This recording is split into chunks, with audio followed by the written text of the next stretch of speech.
ఈ మధ్యన చెలరేగిన ఒక వివాదం మీకు తెలుసు ఏంటి? మల్లెపూలు గోడ. ఏమండి?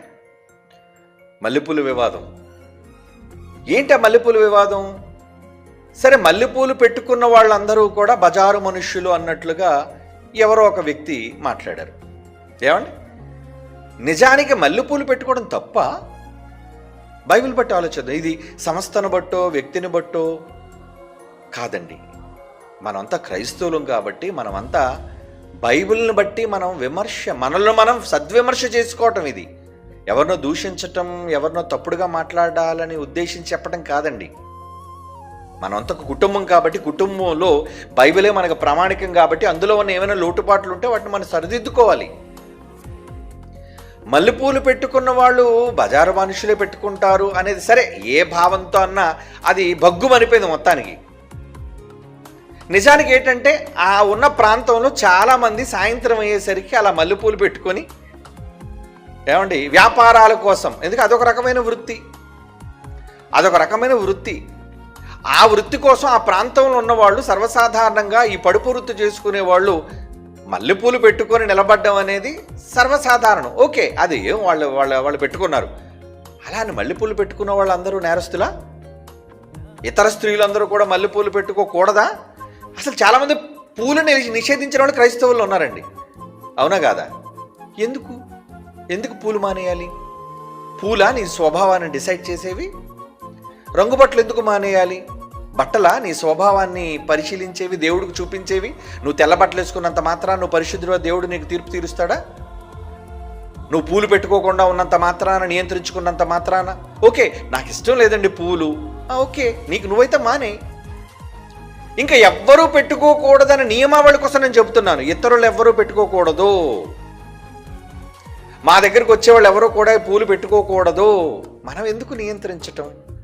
కొందరు గులాబీలు నచ్చుతాయి, కొంతమందికి మల్లెపూలు నచ్చుతాయి, కొంతమందికి చామంతి నచ్చుతుంది, కొంతమంది విరజాజి నచ్చుతాయి. వాసనలను బట్టి, దాని తాలూకా విధానాలను బట్టి ఒక్కొక్కరికి ఒక్కొక్క టేస్ట్ అనేది ఉంటుంది. అందరికీ ఒకే సోప్ ఎందుకు ఇష్టపడతారండి? అందరికీ ఒకే రంగు ఎందుకు ఇష్టపడతారండి? డిఫరెంట్ టేస్ట్లు అనేది ఉంటుంది. అందరికీ కోడి మాంసం నచ్చదు, అందరికీ చేపలు నచ్చవు. సరే, ఎవరికి నచ్చింది వాళ్ళు తినవ్వండి. చాయిసెస్ ఇచ్చాడు కదా దేవుడు. చేప పెట్టాడు, కోడి పెట్టాడు, పక్షి పెట్టాడు, నీకు నచ్చింది తిన్నాయినా అని చెప్పన్నాడు. మల్లెపువ్వు పెట్టాడు, గులాబీ పువ్వు పెట్టాడు, చామంతి పెట్టాడు, బంతి పెట్టాడు, నీకు నచ్చింది తీసుకో తల్లి అని అన్నాడు. అంటే ఇక్కడ మనం ఆలోచించవలసిన విషయం ఏంటంటే, పూలు పెట్టుకున్నంత మాత్రాన బజారు మనిషికి ఒక వ్యక్తిని మనం అనటం తప్పు కాదు. ఏమంటే బుట్టడు మల్లెపూలు పెట్టుకున్నంత మాత్రాన అందరూ నేరస్తులేనా? లేదా మల్లెపూలు పెట్టుకున్న ప్రతి స్త్రీ కూడా క్యారెక్టర్లెస్ ఫెలోవా? అంటే ఆమె ఏమంటారు దాన్ని, పరిశుద్ధత పవిత్రత లేని స్త్రీలా? అలా ఎందుకు అనుకోవాలి? అంటే పూలా డిసైడ్ చేసేవి? ఒక జడలో మోర మల్లెపూల వ్యక్తి యొక్క వ్యక్తిత్వాన్ని చెప్పేవి కాదు. నెవర్.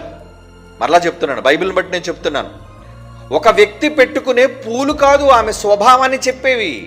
ఆమెకంటూ వేరే ఒక స్వభావం ఉంటుంది. అది అంతరంగ స్వభావం, అది హృదయంలో ఉంటుంది. అది ఎవ్వరికీ కనిపించదు. అది కనిపించాలంటే వాళ్ళ పనులలో బయటపడతాయి, క్రియలు. అదే బైబిల్ ఎప్పటివరకు మనం చదువుకున్న మాటలు. అంటే వాళ్ళ స్వభావం ఎప్పుడైతే మారిందో, వాళ్ళ క్రియలు ఎప్పుడైతే మారిపోయో, నీ క్రియలు స్వచ్ఛంగా ఉన్న తర్వాత నువ్వు మల్లెపూలు పెట్టుకుంటే ఏంటి, పెట్టుకోపోతే ఏంటి? నాకు ఇష్టం అండి మల్లెపూలు అని అన్నారనుకోండి, సరే పెట్టుకో తల్లి. ఎందుకోనండి నాకు నచ్చవండి, అలర్జీ అండి నాకు మల్లెపూలు, గులాబీ పూలు అంటే ఇష్టం. ఓకే అమ్మ, నీకు నచ్చింది పెట్టుకో. ఎక్కడా కూడా బైబిల్ అనేది ఎవరిని నియంత్రించదు. ఈ విషయంలో ఇలాగే ఉండు, ఈ విషయంలో ఇలాగే చెయ్యు. మరి ముఖ్యంగా శరీర సంబంధమైనది, వెలుపటికి సంబంధించిన దేని మీద నో రిస్ట్రిక్షన్. నో రిస్ట్రిక్షన్ అంటే నా ఉద్దేశం బట్టలిపి తిరగమని కాదు అక్కడ ఉద్దేశం. ఏమండి? తగు మాత్రం. బైబిల్లో ఆ మాట మనం చదువుకుందాం. పేతురు గారు రాసిన మొదటి పత్రిక 3వ అధ్యాయం 3వ వచనాన్ని మనం చూడగలిగితే, ఏమండి?